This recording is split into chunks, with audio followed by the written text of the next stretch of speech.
Salutations all, and welcome back to another kitchen adventure. We appreciate you stopping by. If you have not already, go ahead and hit the like and the subscribe so you don't forget when you're caught up in all the deliciousness that's taking place. And if you have subscribed, I truly appreciate it. It really does warm my heart. I didn't think that anybody would really ever watch these videos, so if you took the time to subscribe, we doubly appreciate you. So, it is finally starting to cool down here in the south being Texas. We're actually able to put on a light coat, still fighting the mosquitoes, so it's not cold enough. But a request was made, and I would like to honor it. I know that I procrastinate, and I am truly sorry, but I am a man of my word. If I say it's going to get done, eventually, anyway. So, someone asked me to make chili. It's something that I don't do very often. I have to really be in the mood for it, but the way that I do it is super easy. So before we get into it though, I want to break down some of the written, unwritten rules about chili as it pertains specifically to Texas, alright? Because there's going to be a debate for those people that say chili shouldn't have beans, or chili needs beans, or what are beans?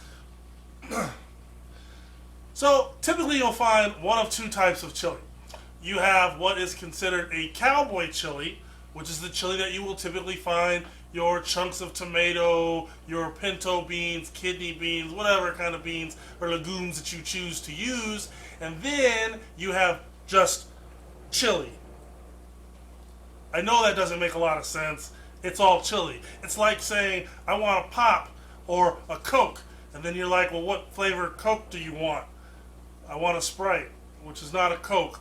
But this is Texas, and we make our own rules here. Do you understand? Okay, so today we're making a cowboy chili. A traditional chili that you'll see is something like you'd see on a hot dog, right? There's nothing really to it. It just kind of has that nice thick consistency. The meat has been cooked down. If it did have veggies in it, the veggies were blended down and cooked down. Just do your history. We're not going to waste your time getting into that. The other thing I want to talk about is canned items versus fresh or dried items. Again, it's just about your preference and the type of time that you have to invest in this. Now today, because we got a lot going on, forgive me for the sounds of the dishwasher in the back, but it's holidays, we got a lot of cooking going on. So I'm going to be cheating today, and I'm going to be using some canned beans and some canned tomatoes. If you choose to use fresh, congrats, alright? I would suggest, even though these are going to go into a crock pot, I would suggest soaking those fresh beans overnight. Does not matter what kind of beans they are, okay? You want to soak those. That way it cuts down on the cooking time, number one, and it keeps those beans from absorbing all of that delicious stock that we're going to be putting in to the crock pot as well, alright? So, again, however you want it. We're going to do it the easiest way possible today because we got a lot to do. Christmas decorations and all that jazz. But anyway, let's get into it. Alright, first off, I did say it was going to be the easiest way possible. That's not 100% true. You could use ground beef and this could cut off so much of the time. But today I wanted to go ahead and do something a little different. And I'm going to use brisket for this. So this brisket is already trimmed. That's how I bought it. Literally the only one I could find in the store at this time of the year. I don't know why. But anyway, what we're going to want to do is cut this into about 1-inch chunks. You can cut the meat smaller. It'll cut down on the cooking time. But I don't want it to completely fall apart whilst it's in my crock pot, right? So we're going to cut it into larger chunks, kind of like we would do for a stew. Now you don't want to have all of that fat missing. You do want some of that fat. Remember what I've said in other videos. Fat is flavor. So again, we don't want it to be too lean because then you end up with that really weird dry mouthfeel. So we've got it all cut up. And then the next thing that we're going to do once we're finished with it all is brown it off just a little bit. We just want to kind of seal the outside of that muscle before we get it into the crock pot.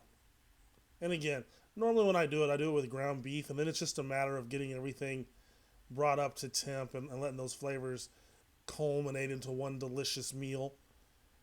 Always better the second day though. So my favorite item in the house, maybe the second favorite next to my electric griddle, good old cast iron was ready to go. And like I said, we're just going to brown this beef off on the outside.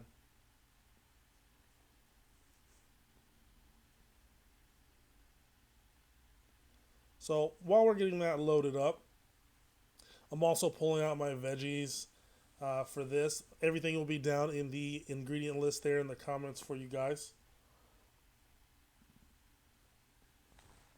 And again, you can play with this as well. You know, add to it as you please.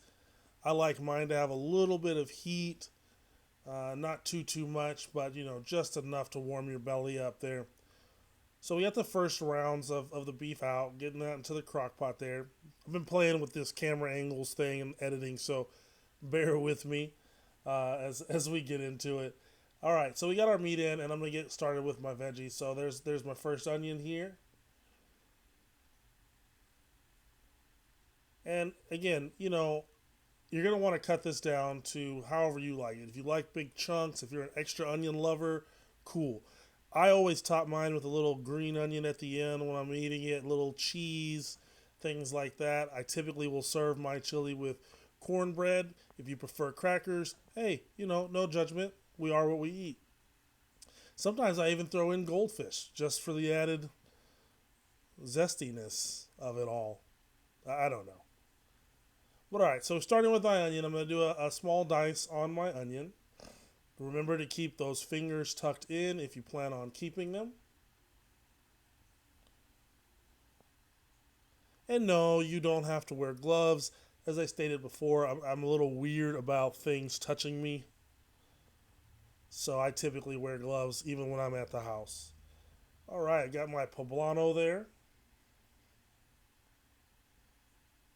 When I do a chicken chili, I actually like to go really heavy with the poblanos, and I will roast those first and chop them down so you get that green chili chicken. Green chicken chili. What? Never mind.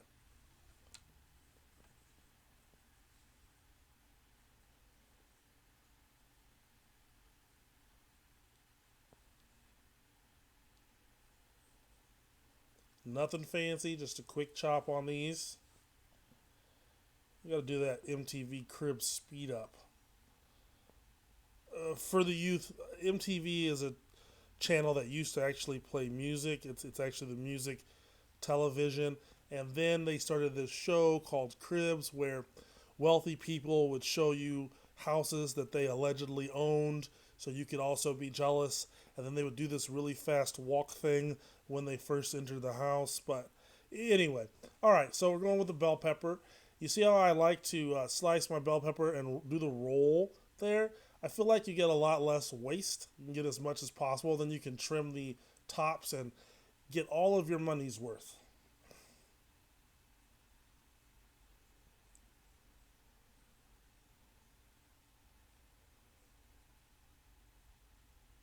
For those of you looking to come into the culinary field, this is how we spend like 80% of our day. This is it right here. It's prep, it's prep, it's prep, and then it's fire and go. Now, I leave the seeds to my jalapeno there. As you know, the pith or the white parts of the jalapeno, what give it its heat, and I'm only going to use the one jalapeno to the 5 pounds of my brisket there. If I didn't say that already, that's 5 pounds of brisket that I'm using in this. And it's really not going to make it as spicy as you think, so good to go. So the crock pot's got the beef in it. Cast iron is ready to go. Going in with our onions first, and I'm going to let them kind of ride it out. I want to start to get a little bit of color. We're not going to go full caramelization on them, but I do want that color to begin to kick in before I start adding my other ingredients. So I'm using a yellow onion here. The yellow onions are the sweeter of the onions, other than like the Vidalia, which is still a yellow onion. So the longer you cook it, the sweeter that it will become. Let those natural sugars burn.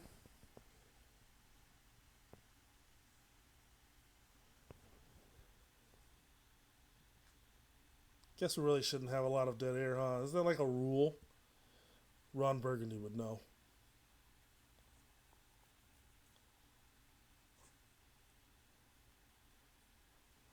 All right. Little camera adjustment, don't mind me at all. Have you seen the video where I dropped my camera in the pot? Don't go back and watch it. It's not good. It's not good. And I lost the camera, but that's neither here nor there. So, all right, you may be able to see when we get a little zoom in here. You can see we're starting to get some color on those onions, right? So, boom. We're going to go in with our poblano. And we're going to let this whole thing ride out for just a little bit before we start adding everything else. Remember, we're building flavors. So the poblanos were just added, but our onions are still going. They are still caramelizing on the bottom there as we add that. They're beginning to steam those poblanos that are in on top, but they want some cast iron love as well, so we're going to mix them all in there. And it's up to this point, I have not seasoned anything. We haven't added salt, pepper, none of that, right? Just everything natural. And the reason that I don't do that is because obviously we're building these flavors, but I don't want to overdo it. So I want to get them all together, and then I'll season them once they're in the pot together. So we gave that a little bit of time. Now we're going in with our red bell peppers. You can use green, yellow, really. It's really all the same, honestly.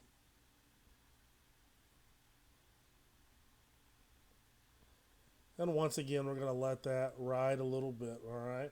Not too much. We don't want to cook them too much because then you run the risk of them disintegrating once you've got them in your cast iron or I'm sorry, into your crock pot or whatever vessel that you're going to finish this off in.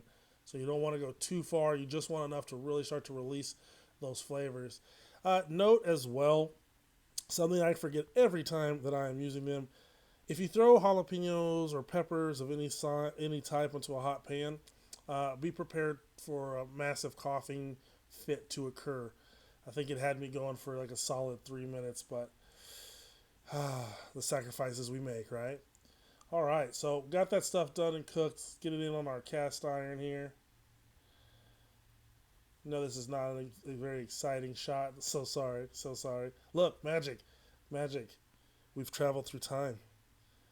Yes, I am he who remains. The secret is out.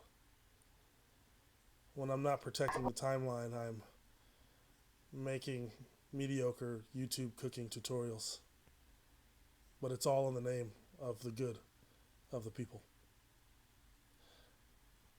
All right, moving forward. So once we get, like I said, getting all of our veggies into the... This is hilarious. I'm so sorry. I didn't realize this is how this was edited. And now we're all suffer together. All right, so once we get the peppers and onions in, then we're going to go in with the canned stuff. Like I said, you can do the dried beans. I absolutely advise you to soak them overnight if possible, at least a few hours. It just helps the whole process, especially if you're going to go the ground beef way. Obviously, you don't want that in there forever waiting on the beans to cook. If you're doing it the ground beef ways, it's so much faster. With the brisket, you can get away with it because the brisket takes a while to cook as well. So, excuse me. Some kidney beans and black beans in this. Some of my favorite beans, but you can absolutely do pintos or Great Northerns, whatever, whatever floats your boat. It's all about you, babe. All about you.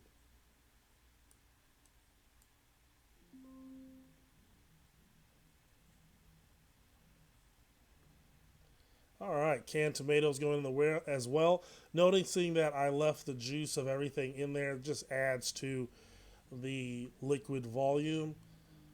Last but not least, or almost last, that's my seasoning mix right there. I went ahead and mix it up as opposed to doing each individual one, but you'll see them down in the comments as well for your ingredients. Every now and then I'll put a little splash of Worcestershire in there too. I went ahead and foregoed it this go round. And then a bay leaf as well. A little beef stock. If you have the opportunity to make your own, that is absolutely the way to go. But I did not, unfortunately. All right, we're going to get that mixed in. Fire this bad boy up.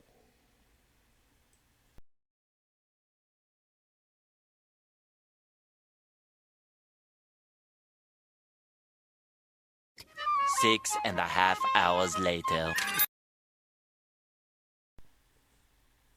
So the reality is it actually wouldn't take that long. What had happened was I forgot to turn the crock pot on originally and went outside. But I fixed it, and I just wanted to show you. You cook it until that beef is nice and tender, well seasoned. Always taste it. You can always add a little salt here, a little garlic, but I'll save you guys the plate up. You know how to do it. Like and subscribe. Thanks for stopping by.